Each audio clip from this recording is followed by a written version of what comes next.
Welcome students. आज हम start करेंगे अपनी फर्स्ट ईयर की केमिस्ट्री का चैप्टर नंबर 1 का लेक्चर नंबर 22 और आज का हमारा टॉपिक है स्टोइकियोमेट्री।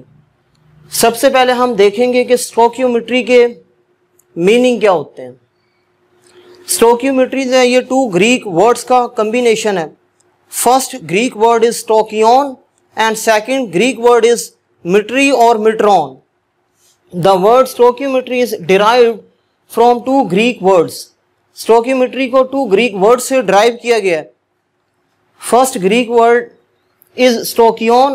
Stoichion के meaning होते हैं एलिमेंट और second Greek word है मिट्रॉन या मिट्री। मिट्री या मिट्रॉन के meaning होते हैं मेजरमेंट। यानी कि स्टोइकियोमेट्री जो है ये एक मेजरमेंट टेक्निक है।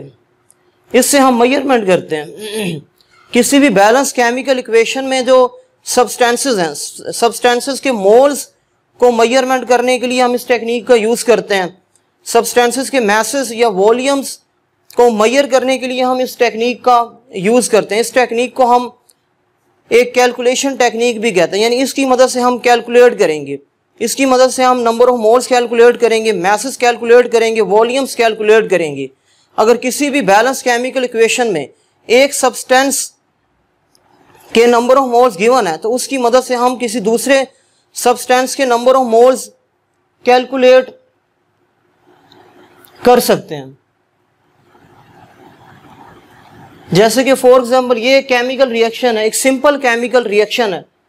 इस सिंपल केमिकल रिएक्शन में टू एलिमेंट्स हैं, हाइड्रोजन एंड ऑक्सीजन। हाइड्रोजन और ऑक्सीजन कंबाइन होकर स्टीम प्रोड्यूस कर रहे हैं। ये हाइड्रोजन है, ये गैस है, ऑक्सीजन भी गैस होती है और ये स्टीम बनाएंगे। स्टीम जो है ये भी एक गैसियस फॉर्म है।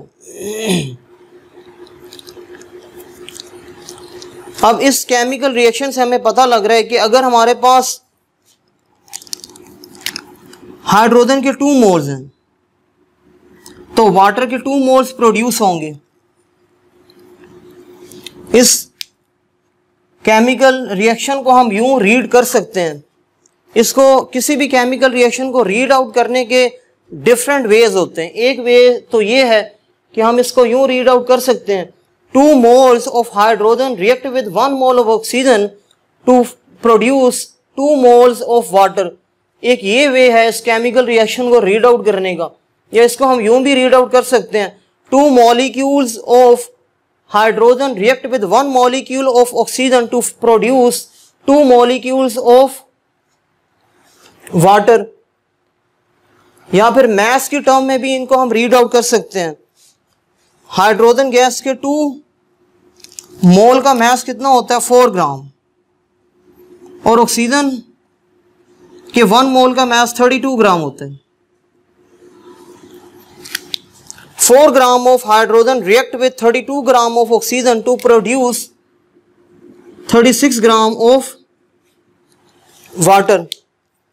अब अगर हाइड्रोजन के 2 मोल हैं तो वाटर के कितने मोल प्रोड्यूस होंगे, या स्टीम के 2 मोल्स प्रोड्यूस होंगे। लेकिन अगर हम हाइड्रोजन के 3.5 मोल कर दें, अगर हाइड्रोजन के मोल 3.5 हैं फिर वाटर के कितने मोल प्रोड्यूस होंगे, ये हम कैलकुलेट करेंगे with the help of this technique. यानी बेसिकली स्टोइकियोमेट्री जो है ये कैलकुलेशन टेक्निक है। इसकी मदद से हम कैलकुलेट करते हैं, नंबर ऑफ मोल्स या मैसेस को कैलकुलेट करते हैं। इसलिए इसको हम यूं डिफाइन कर सकते हैं। Definition number 1, stoichiometry is the calculation of the quantities of reactants and products involved in a balance chemical equation. यानी किसी भी बैलेंस केमिकल इक्वेशन में रिएक्टेंट्स और प्रोडक्ट्स की क्वांटिटीज को कैलकुलेट करने का जो प्रोसेस होता है या जो मेथड होता है उसको हम स्टोइकियोमेट्री का नेम देते हैं। अब ये भी एक केमिकल रिएक्शन गिवन है, एक बैलेंस केमिकल रिएक्शन। इस बैलेंस केमिकल रिएक्शन से हमें ये पता लग रहा है कि अगर नाइट्रोजन के 1 मोल है, नाइट्रोजन के 1 मोल जब हाइड्रोजन के 3 मोल्स के साथ रिएक्ट करेंगे तो अमोनिया गैस के 2 मोल्स प्रोड्यूस होंगे। लेकिन अगर हम नाइट्रोजन के 1.5 मोल कर दें, नाइट्रोजन के हम 1.5 मोल कर दें, नाइट्रोजन का जब 1 मोल है तो अमोनिया गैस के 2 मोल प्रोड्यूस होंगे। लेकिन अगर हम नाइट्रोजन का 1.5 मोल कर दें फिर अमोनिया गैस के कितने मोल प्रोड्यूस होंगे। मोल के अलावा हम मैसेस में भी बात कर सकते हैं। इसके 1 मोल का मैस 28 ग्राम है, नाइट्रोजन के 1 मोल का मैस 28 ग्राम है, यानी 28 ग्राम नाइट्रोजन जब रिएक्ट करेगी 6 ग्राम हाइड्रोजन के साथ, हाइड्रोजन के 3 मोल का मैस 6 ग्राम होता है, 6 ग्राम हाइड्रोजन के साथ, तो हमारे पास 34 ग्राम एमोनिया प्रोड्यूस होगी। अब अगर नाइट्रोजन के 28 ग्राम है तो एमोनिया के 34 ग्राम प्रोड्यूस होंगे। लेकिन अगर नाइट्रोजन के 26 ग्राम हो, अगर नाइट्रोजन के 26 ग्राम हो फिर एमोनिया के कितने ग्राम प्रोड्यूस होंगे। इन मैसेस को हम कैलकुलेट करेंगे with the help of this technique, stoichiometry की मदद से। अभी हम आगे जाके बुक की जो एग्जांपल्स हैं उनकी स्टडी करेंगे, उनसे मजीद आपको ये क्लियर होगा कि किस तरह से हम कैलकुलेशन करते हैं with the help of stoichiometry. अगर हम केमिकल रिएक्शन की बात करें तो केमिकल रिएक्शन की लिमिटेशंस होती हैं। केमिकल इक्वेशन और reaction have certain limitation as well, they do not tell about the conditions. Chemical reaction को देख के हम ये नहीं बता सकते कि ये केमिकल रिएक्शन कौन सी कंडीशन पे हो रहा है। अब ये केमिकल रिएक्शन या ये केमिकल रिएक्शन कौन सी कंडीशन पे होगा। Condition mean temperature and pressure, temperature and pressure. अब इन बोथ केमिकल रिएक्शन को देख के पता नहीं लग रहा कि ये केमिकल रिएक्शन कौन से टेम्परेचर के ऊपर हो रहे हैं। क्या ये केमिकल रिएक्शन रूम टेम्परेचर के ऊपर हो सकते हैं, या ये केमिकल रिएक्शन 50 डिग्री सेल्सियस पे होंगे या 70 डिग्री सेल्सियस पे होंगे। ये हमें जो कंडीशंस हैं ये इन केमिकल रिएक्शन को देख के पता नहीं लग रहा। तो इसलिए ये एक केमिकल रिएक्शन की लिमिटेशन है। जब तक इन केमिकल रिएक्शन को हम लैब में जाके नहीं करवाएंगे तब तक हमें पता नहीं लगेगा कि ये केमिकल रिएक्शन किस टेम्परेचर के ऊपर टेक प्लेस होंगे।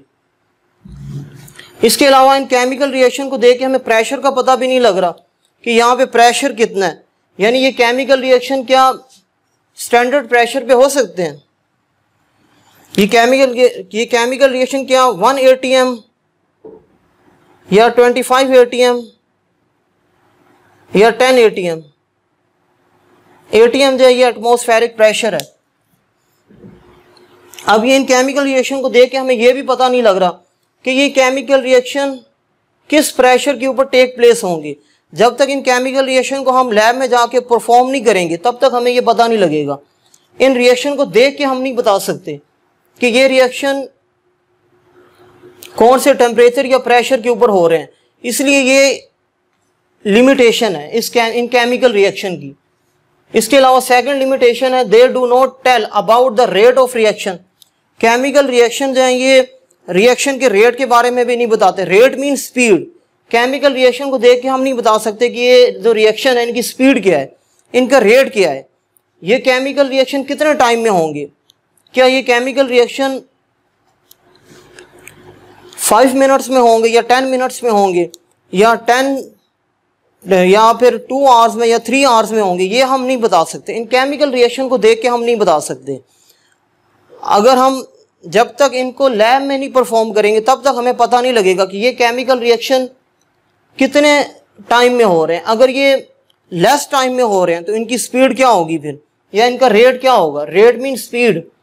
इन रिएक्शन का रेट फास्ट होगा। लेकिन अगर ये ज़्यादा टाइम ले रहे हैं तो इनका रेट क्या है, इनका रेट फिर स्लो होगा। इन केमिकल रिएक्शन को देख के हम इनके रेट के बारे में भी नहीं बता सकते। ये इन केमिकल रिएक्शन की लिमिटेशंस होती हैं। लेकिन जब हम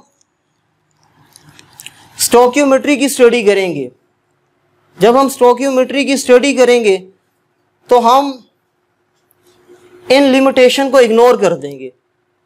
हम कुछ एजम्पशंस करेंगे, क्योंकि अगर हमने लिमिटेशन को इग्नोर ना किया और कुछ एजम्पशंस ना की तो फिर हम अपनी करेक्ट कैलकुलेशन भी नहीं कर पाएंगे। करेक्ट कैलकुलेशन करने के लिए हम कुछ एजम्पशंस करेंगे, उन एजम्पशंस को फॉलो करना लाजमी होगा। अगर उनको हम ओबे या फॉलो नहीं करेंगे तो हम किसी भी केमिकल रिएक्शन में एग्जैक्ट क्वांटिटी कैलकुलेट नहीं कर पाएंगे रिएक्टेंट्स एंड प्रोडक्ट्स की। When stoichiometric calculation are performed, we have to assume the following conditions.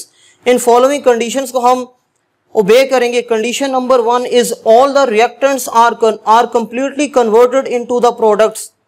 हम ये assume या consider करेंगे कि किसी भी chemical reaction में जितने भी reactants हैं वो products में change होंगे। जैसे कि for example, अब इस chemical reaction में 2 moles हैं, 2 moles हाइड्रोजन के हैं और 1 मोल ऑक्सीजन के हैं। ये टोटल 3 मोल हैं। ये 3 मोल कंप्लीटली चेंज होंगे 2 मोल ऑफ वाटर में। अब ऐसा नहीं होगा कि हाइड्रोजन का 1 मोल ऑक्सीजन के 1 मोल के साथ रिएक्ट करके इसके 2 मोल बनाएगा वाटर की, या फिर 4 ग्राम ऑक्सीजन में 4 ग्राम ऑफ हाइड्रोजन में से 3 ग्राम हाइड्रोजन ने तो रिएक्ट किया और 1 ग्राम हाइड्रोजन ने रिएक्ट नहीं किया। ऐसा नहीं होगा, बल्कि हम यहाँ पे एज्यूम करेंगे कि जितने भी रिएक्टेंट्स हैं वो सब के सब प्रोडक्ट्स में चेंज हो गए हैं। अगर हम ऐसा नहीं करेंगे तो हम अपनी करेक्ट कैलकुलेशन भी नहीं कर पाएंगे। और सेकंड, इसमें कंडीशन हम ये एज्यूम करेंगे नो साइड रिएक्शन अकर्स, यानी कोई भी साइड रिएक्शन नहीं होगा। अब साइड रिएक्शन से क्या मुराद है? साइड रिएक्शन मीन कि जो रिएक्शन हम करवा रहे हैं वही रिएक्शन होना चाहिए। अगर उसके अलावा कोई और रिएक्शन हो गया तो उसको हम साइड रिएक्शन कहते हैं। जब 2 मोल हाइड्रोजन 1 मोल ऑक्सीजन के साथ रिएक्ट करेगा तो 2 मोल ऑफ स्टीम प्रोड्यूस होंगे। अगर स्टीम के अलावा कोई और चीज प्रोड्यूस हो रही है तो वो साइड रिएक्शन है। लेकिन हम यहाँ एज्यूम या कंसीडर करके चलेंगे कि कोई भी साइड रिएक्शन यहाँ पे टेक प्लेस नहीं होगा। इसके अलावा इसकी सेकंड डेफिनेशन है स्टोइकियोमेट्री की। स्टोइकियोमेट्री की सेकंड डेफिनेशन ये आपकी बुक में भी लिखी हुई है। Stoichiometry is a branch of chemistry. Stoichiometry जो है ये केमिस्ट्री की ब्रांच है which tells us the quantitative relationship between reactants and products in a balance chemical equation. और ये स्टोइकियोमेट्री हमें बैलेंस केमिकल इक्वेशन के अंदर रिएक्टेंट्स और प्रोडक्ट्स की क्वांटिटी के बारे में बताती है, या एक क्वांटिटेटिव रिलेशनशिप के बारे में बताती है। Quantitative mean quantity.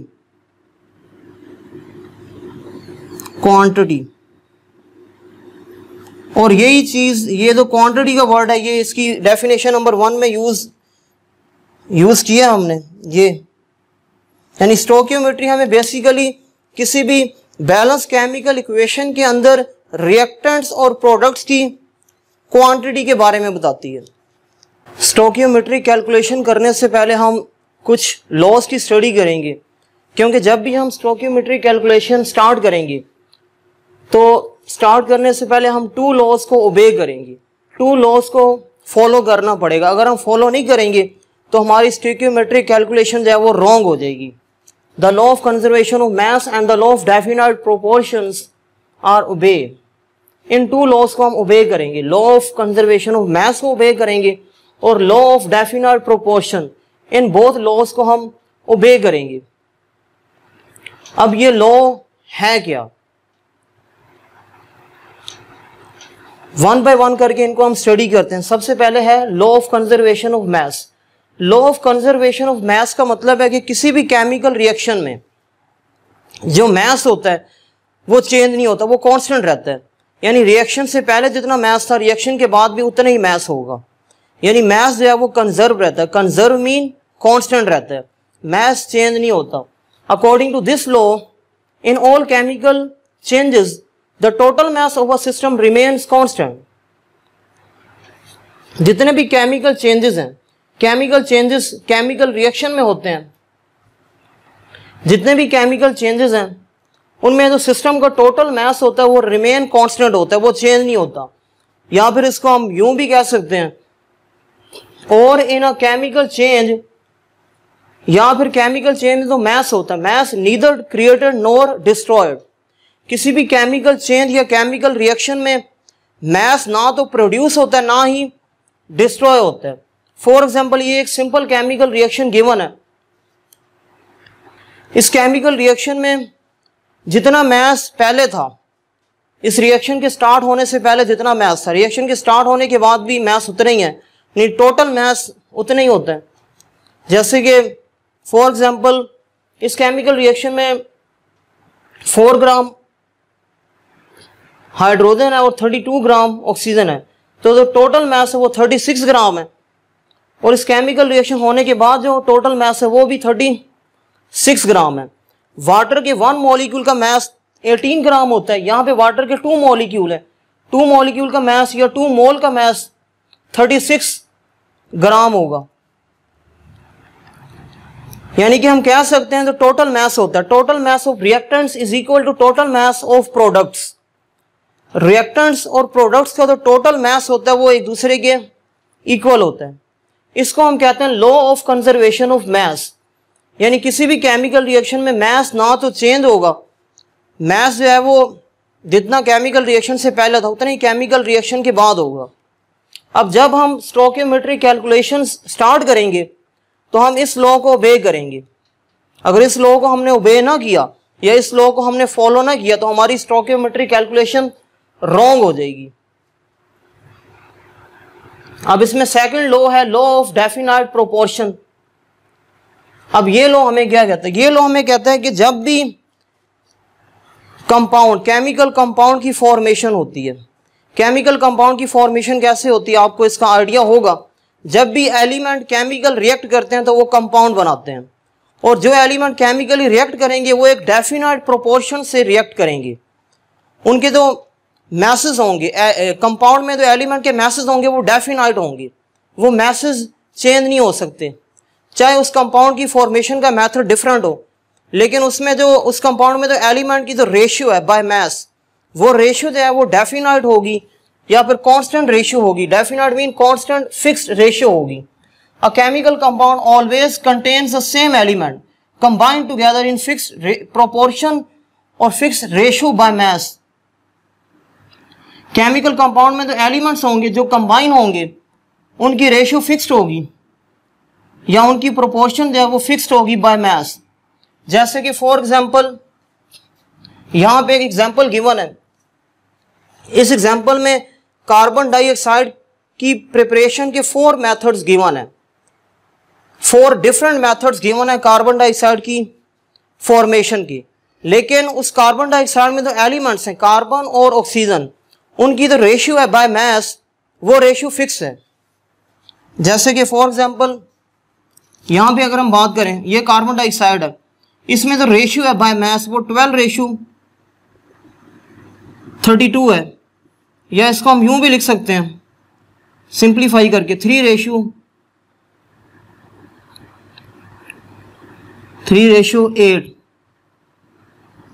इसको हम 3:8 भी लिख सकते हैं। यहां पे हमने कार्बन डाइऑक्साइड को प्रोड्यूस किया by heating calcium carbonate. Calcium carbonate को हीट करके हमने कार्बन डाइऑक्साइड को प्रिपेयर किया। ये एक मेथड है कार्बन डाइऑक्साइड की प्रिपरेशन का। कार्बन डाइऑक्साइड की प्रिपरेशन का सेकंड मेथड है बाय हीटिंग सोडियम बाइकार्बोनेट। ये सोडियम बाइकार्बोनेट है। सोडियम बाइकार्बोनेट को हीट करेंगे तो सोडियम कार्बोनेट बनेगा, प्लस वाटर बनेगा और साथ में प्लस कार्बन डाइऑक्साइड गैस बनेगी।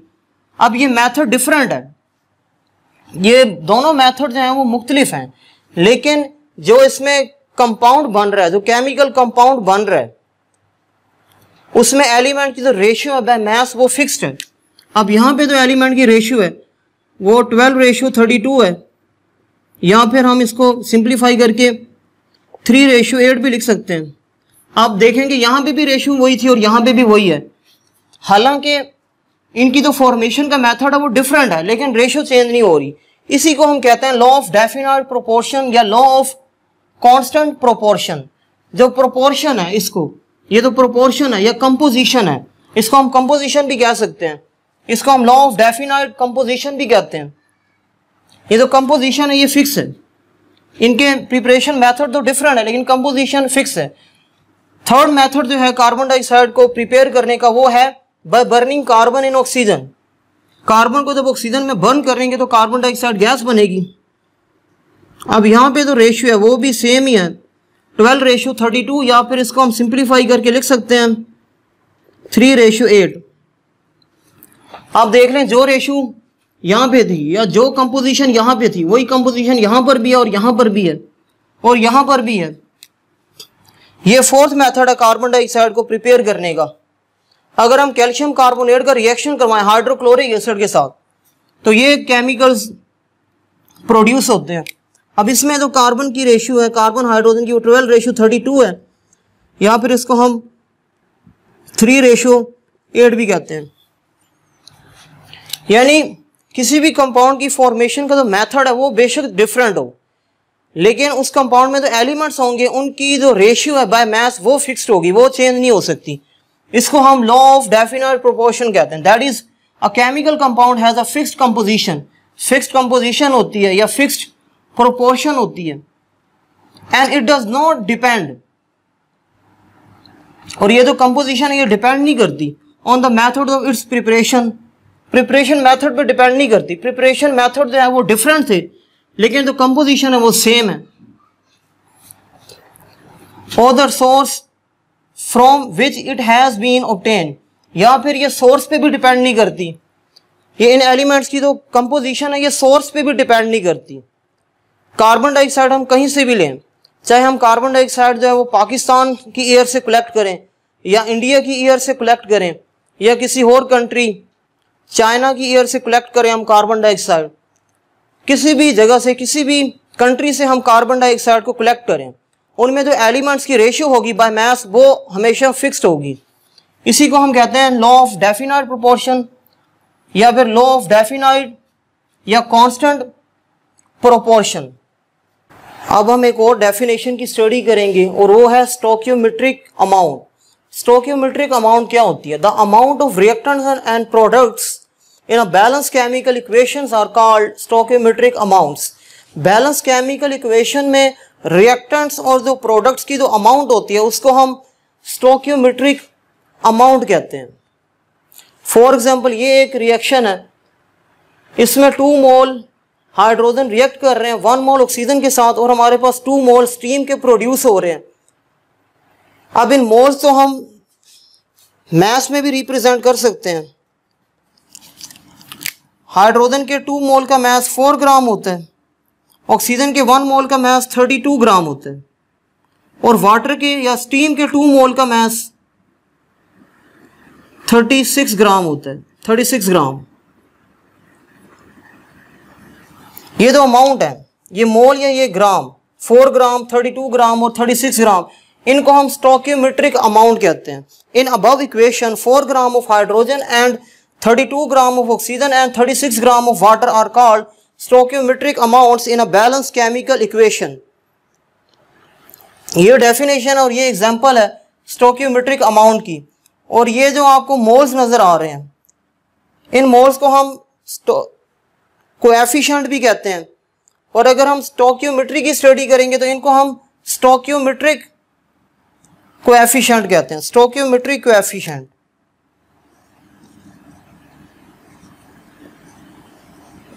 Stoichiometric coefficient. ये जो कोएफिशिएंट है 2, 1 और 2, ये स्टोइकियोमेट्रिक कोएफिशिएंट्स हैं। अब इस डेफिनेशन के बाद हम फ्यू रिलेशंस हैं, उन रिलेशंस की स्टडी करेंगे, उन रिलेशनशिप्स की हम स्टडी करेंगे। The following type of relationship can be studied with the help of a balance chemical equation. Balance chemical equation की मदद से हम इन फ्यू टाइप के रिलेशन की स्टडी कर सकते हैं। First relation is mass mass relationship. अभी हम स्टोइकियोमेट्रिक की कैलकुलेशन नहीं स्टार्ट की हमने। स्टोइकियोमेट्री की जो कैलकुलेशन है वो हम इससे नेक्स्ट लेक्चर में स्टार्ट करेंगे। हम इस चैप्टर की एग्जांपल्स करेंगे, उन एग्जांपल्स में हम स्टोइकियोमेट्री कैलकुलेशंस की स्टडी करेंगे। स्टोइकियोमेट्री कैलकुलेशन से पहले इन चीज़ों की स्टडी करना जो है बहुत ही ज़रूरी है। अभी तक हमने कुछ लॉस की स्टडी की थी और उन लॉस से पहले हमने फ्यू एजम्पशंस से उन एजम्पशंस की स्टडी की थी हमने स्टोइकियोमेट्री की कैलकुलेशन से पहले। और स्टोइकियोमेट्री की कैलकुलेशन करने से पहले इन रिलेशंस की स्टडी करना भी लाजमी है। First relation is mass mass relationship. अब इस रिलेशन का क्या मतलब है? मास मास रिलेशन का मतलब है कि अगर किसी भी बैलेंस केमिकल इक्वेशन में एक सब्सटेंस का मास गिवन है तो उस एक सब्सटेंस की मास की मदद से हम बाकी सब्सटेंसेस के मासेस कैलकुलेट कर सकते हैं. If we are given the mass of one substance we can calculate the mass of the other substances involved in the balance chemical equation. यानी अगर एक सब्सटेंस का मास गिवन है किसी भी केमिकल इक्वेशन में, सपोज ये हमारे पास केमिकल इक्वेशन है, इसमें टोटल 3 सब्सटेंसेस हैं. अब इन 3 में से अगर किसी एक का मास भी गिवन है तो बाकियों के मासेस हम कैलकुलेट कर सकते हैं. अब वो हम कैसे कैलकुलेट करेंगे वो हम इससे नेक्स्ट लेक्चर में करेंगे. जब हम एग्जांपल्स को सॉल्व करेंगे तब आपको पता लगेगा कि हम किस तरह से एक सब्सटेंस के मास की मदद से बाकी सब्सटेंसेस के मासेस कैलकुलेट करते हैं. सेकंड रिलेशन है मास मोल रिलेशनशिप, या इसको हम मोल मास रिलेशनशिप भी कहते हैं. अब इसका मतलब है if we are given the mass of one substance, अगर एक सब्सटेंस का मास गिवन है we can calculate the mass of other substances and vice versa. अगर एक सब्सटेंस का मास गिवन है किसी भी केमिकल इक्वेशन में तो बाकी सब्सटेंसेस के नंबर ऑफ मोल्स भी हम फाइंड आउट कर सकते हैं. मास भी कर सकते हैं फाइंड आउट और मोल्स भी फाइंड आउट कर सकते हैं. या फिर इसके वाइस वर्सा मीन इसके ऑपोजिट, यानी अगर मास गिवन नहीं है मोल गिवन है, अगर मोल गिवन है तो मोल से हम मास कैलकुलेट कर सकते हैं, और अगर मास गिवन है तो मास से हम मोल कैलकुलेट कर सकते हैं. और ये हम कैलकुलेट करेंगे जब हम एग्जांपल्स करेंगे बुक की, तब आपको पता लगेगा कि किस तरह से हम ये कैलकुलेशन करते हैं. थर्ड रिलेशनशिप है मास वॉल्यूम रिलेशनशिप. अब मास वॉल्यूम रिलेशनशिप का मतलब है कि अगर हमारे पास एक सब्सटेंस का मास गिवन है, if we are given the mass of one substance we can calculate the volume of other substances and vice versa. mass volume relationship mean अगर एक सब्सटेंस का मास गिवन है तो हम बाकी सब्सटेंसेस के वॉल्यूम कैलकुलेट कर सकते हैं. और अगर इसके ऑपोजिट है, इसके वाइस वर्सा है, वाइस वर्सा मीन अगर इसके ऑपोजिट है, यानी अगर वॉल्यूम गिवन है, अगर वॉल्यूम गिवन है तो हम मास कैलकुलेट कर सकते हैं, और अगर मास गिवन है तो हम वॉल्यूम कैलकुलेट कर सकते हैं. और ये कैलकुलेट हम करेंगे with the help of density formula. आपको पता है कि डेंसिटी का फॉर्मूला क्या होता है? डेंसिटी इज इक्वल टू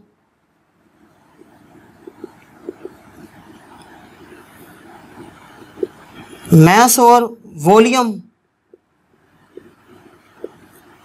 अब अगर डेंसिटी गिवन है, अगर डेंसिटी गिवन है तो हम मास फाइंड आउट कर सकते हैं और वॉल्यूम भी फाइंड आउट कर सकते हैं. अगर मास फाइंड आउट करना है तो मास का फॉर्मूला यहाँ से किसके इक्वल आएगा? ये वॉल्यूम मास के साथ डिवाइड हो रहा है, इधर आके मल्टीप्लाई हो जाएगा, तो यहाँ से मास इक्वल आएगा. मास इज इक्वल टू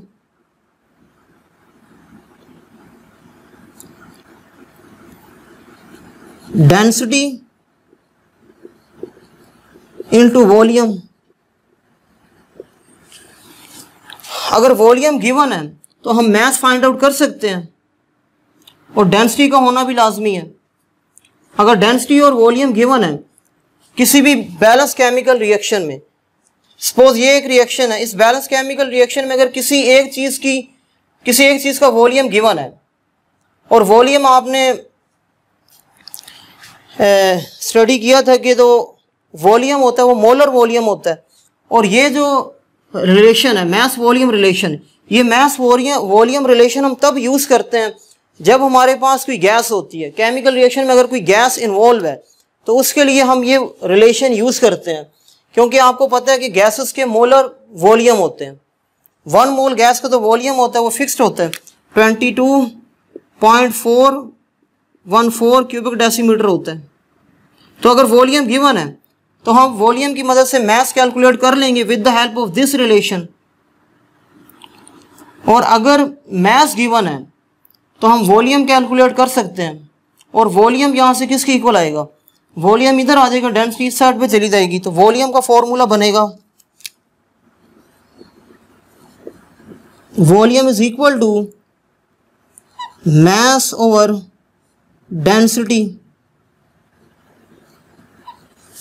अगर मास और डेंसिटी गिवन है तो हम वॉल्यूम भी फाइंड आउट कर सकते हैं, और अगर डेंसिटी और वॉल्यूम गिवन है तो हम मास भी फाइंड आउट कर सकते हैं.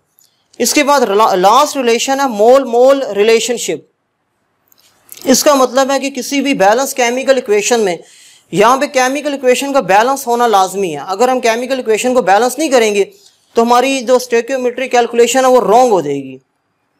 अब किसी भी बैलेंस केमिकल रिएक्शन में अगर एक सब्सटेंस के मोल गिवन है तो उसकी मदद से हम बाकी सब्सटेंसेस के मोल फाइंड आउट कर सकते हैं। ये मतलब है मोल मोल रिलेशनशिप का। If we are given the mass, given the mole of one substance, we can calculate the moles of the other substances.